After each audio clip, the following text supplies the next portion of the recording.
Have you ever looked at someone and made a silent judgment about them, based on nothing more than their physical appearance? Maybe you saw a woman with small breasts and, without even realizing it, your mind started forming a story, a stereotype, an assumption. But here's the real question. What if everything you thought you knew was wrong?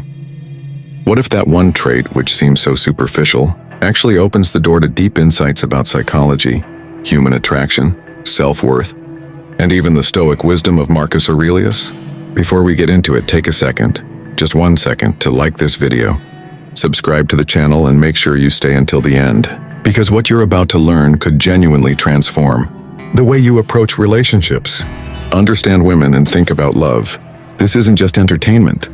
It's a deep dive into the psychology of attraction, body image, and ancient wisdom that might just rewire your view on love, sex, and self-perception. The girl with the quiet power. In college, I knew a girl named Mira. Quiet, observant, always dressed modestly.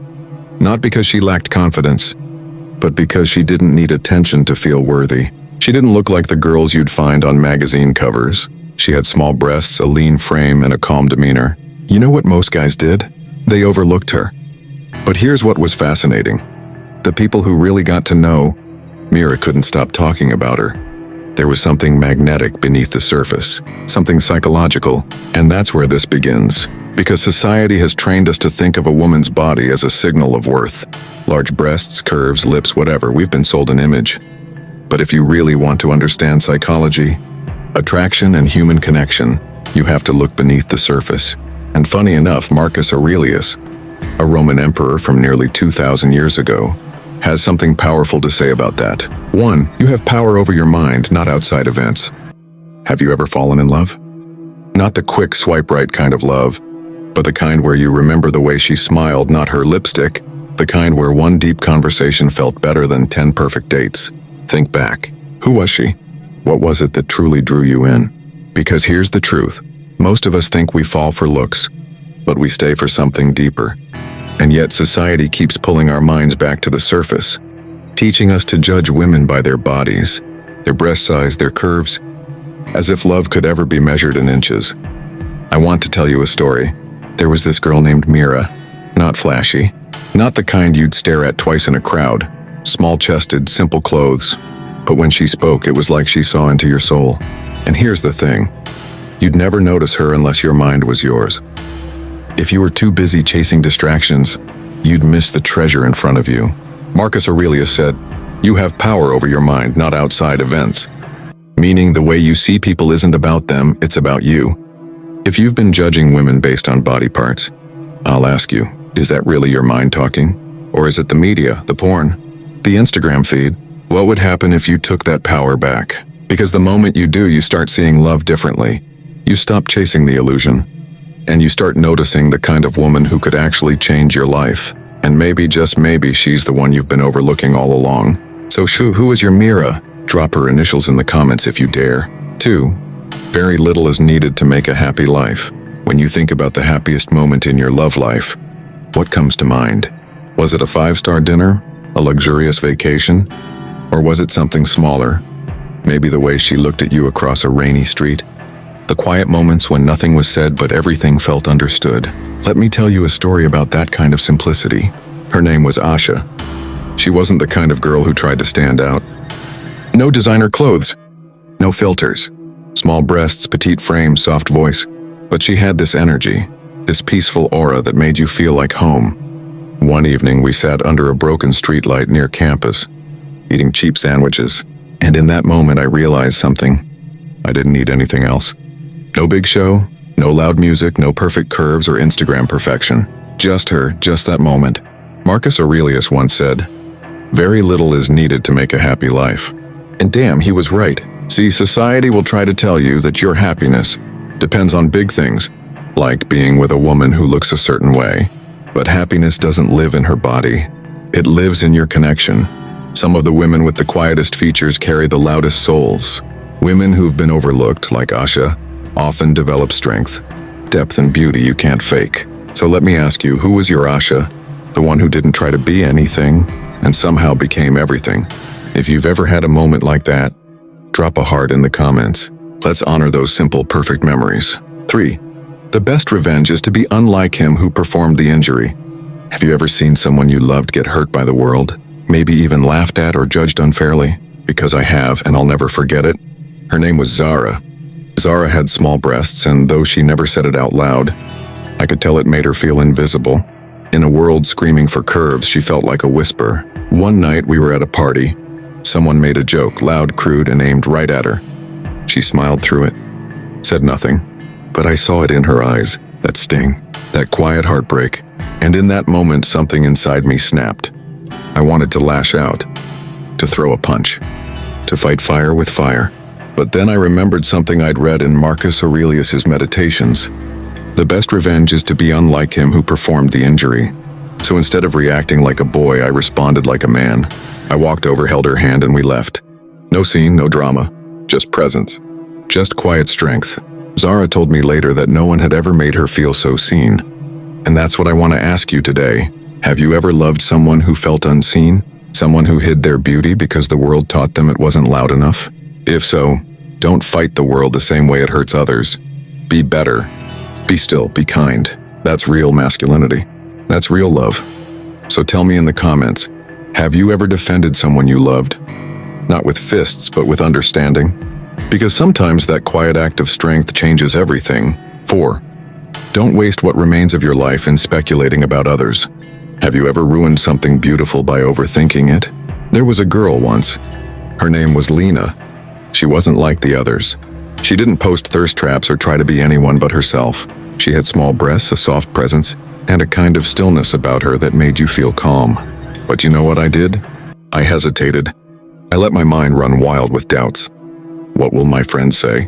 What if I could be with someone more desirable? I started comparing her to every highlight reel on Instagram, and in the process, I missed out on the real thing. Marcus Aurelius once wrote, "Don't waste what remains of your life in speculating about others."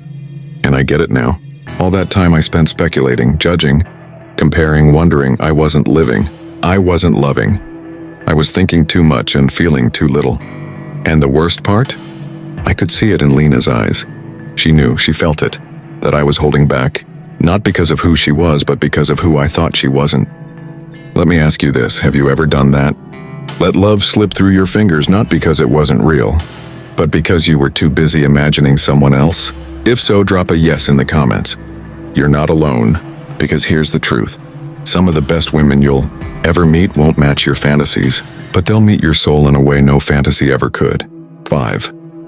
It is not death that a man should fear, but he should fear never beginning to live. When was the last time you really felt alive? Not just breathing, but living? I remember the day I met her, Sarah. She wasn't flashy. In fact, most people barely noticed her. Small frame, small chest, quiet laugh. But the way she looked at life, God. It was like the world was brand new every time she opened her eyes. I was stuck in my head back then, chasing status, chasing validation, chasing the ideal woman fed to me by screens and culture. But Sarah, she didn't fit that mold. And so what did I do? I hesitated. I didn't leap. I watched life instead of living it. And one day she was gone, no fight, no drama, just distance. She knew I wasn't really present, that I was half alive in our moments together. Marcus Aurelius once said, "It is not death that a man should fear, but he should fear never beginning to live." That line hit me like lightning. What if life wasn't about finding the perfect body, but about fully embracing the moment in front of you? What if small breasts, quiet energy, and soft smiles weren't flaws, but signs of depth, softness, and soul? Let me ask you honestly, who was the one you let slip away because you were too afraid to start living? Too afraid to feel, to fall, to fail? 6. The soul becomes dyed with the color of its thoughts.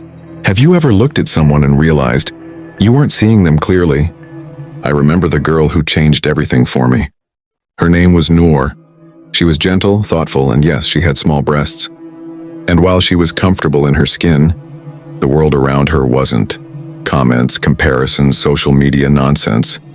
And I'll admit something I'm not proud of. At first, I saw her through the lens of what the world told me was beautiful.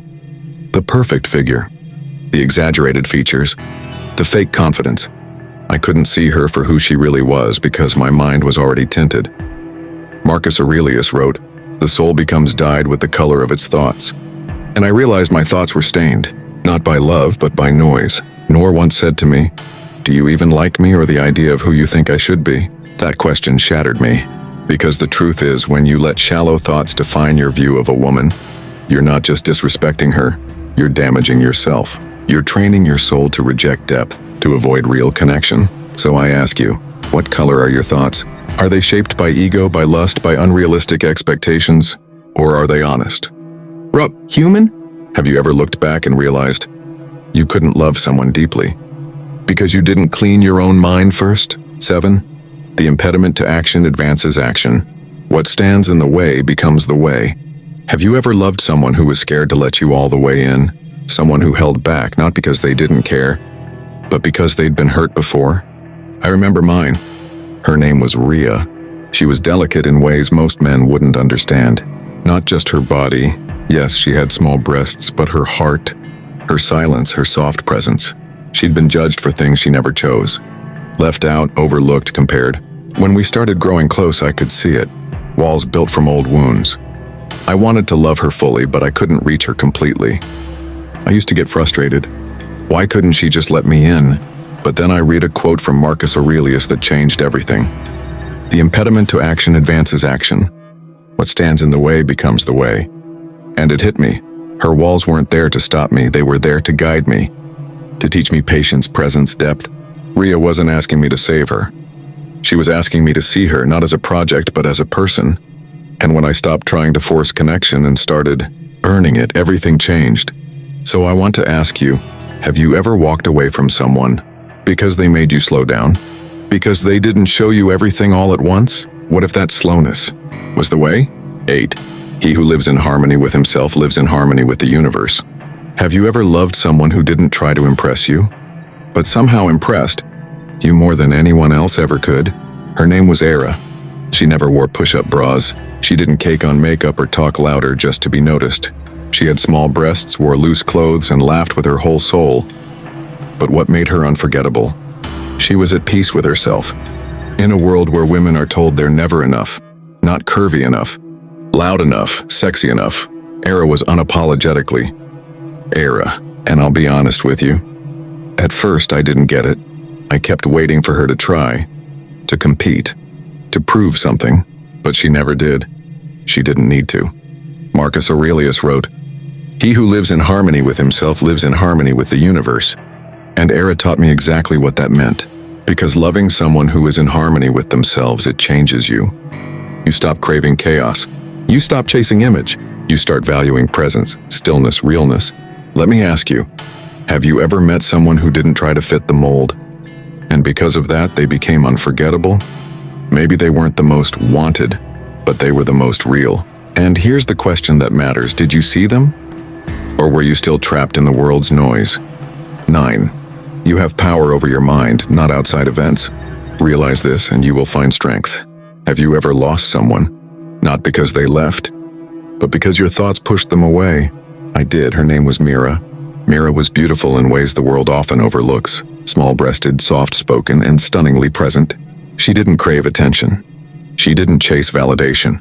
But she gave everything to the person she trusted. And for a while, that person was me. But you know what ruined it? My own mind. I kept overthinking, is she enough? Will others think she's attractive? Am I settling? I was poisoned by opinions that weren't even mine. I let social media and shallow talk shape how I saw her. And worst of all, I didn't even realize it until it was too late. Mira once said to me with tears in her eyes, "I wish you could see me without the world in your head." Marcus Aurelius said, "You have power over your mind, not outside events. Realize this and you will find strength." I didn't have that strength back then. I gave my power away to insecurity, to fear, to ego, and I lost the most peaceful, real connection I've ever had. So I ask you, how many times has your mind tricked you into destroying something beautiful? How often have you mistaken love for lack, just because it didn't look like what the world called perfect? If you've ever had someone like Mira, someone real, someone pure, type "I see her" now in the comments. And don't go anywhere, because the final point coming up, it's the one that might heal what you thought was permanently broken. 10. Accept the things to which fate binds you, and love the people with whom fate brings you together. Have you ever loved someone but kept wondering if you were meant to be with someone else? That was me, with Elena. She was unlike anyone I'd known. Thoughtful, calm, deep. She didn't have that loud, flashy look. Small frame, small chest, but a soul that could fill a room. And yet, I questioned it. I'd scroll Instagram, see women with bodies that seemed built in labs, and deep inside I'd compare. Not because Elena lacked anything, but because I did. I lacked acceptance. One day I confessed my doubts, not cruelly, but honestly, and she looked at me and said, "You keep looking for something fate already gave you." That silence after, it cracked me open. Marcus Aurelius wrote, "Accept the things to which fate binds you, and love the people with whom fate brings you together."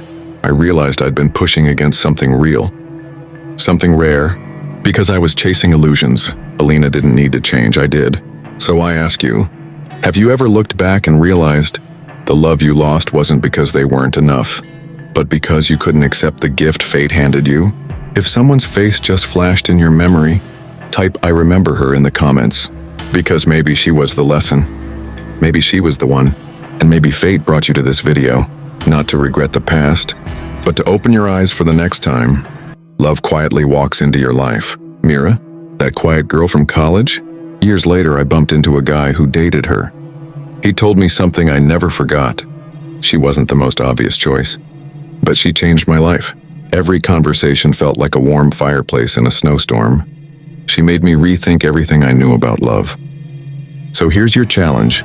Stop seeing women as objects to rate. Start seeing them as people to understand.